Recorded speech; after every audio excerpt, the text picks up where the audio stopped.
IPL మళ్లీ వచ్చింది.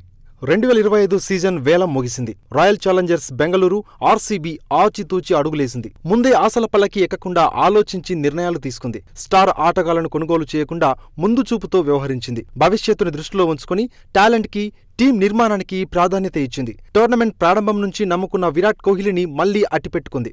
అతడే కప్ అందిస్తాడని ఇప్పటికీ విశ్వసిస్తోంది. కెప్టెన్సీ పగ్గాలను మరోసారి కోహ్లీకి అందించినా ఆశ్చర్యపోవాల్సిన పనిలేదు. టీం సభ్యులు కూడా అదే చెబుతున్నారు. ఆర్సీబీ సారథిగా కింగ్ కోహ్లీయే కరెక్ట్ అంటున్నారు. టెస్టులు, వన్డేలు, టీ20లు ఇలా అన్ని ఫార్మాట్లలోనూ సత్తా చాటిన అతను తన కెరీర్లో ఆర్సీబీకి ఐపీఎల్ కప్ అందించడం ఒక్కటే బాకీ ఉంది. ఆ లోటు ఈసారి తప్పకుండా తీరుతుందని అందరూ ఆశిస్తున్నారు. అందుకే ఆర్సీబీ అంచనాలతో కాకుండా తనదైన వ్యూహాలతో రంగంలోకి దిగబోతుంది. రారాజు కోహ్లీ రాయల్ ఛాలెంజర్స్ బెంగళూరు రుణం తీర్చుకోబోతున్నాడు.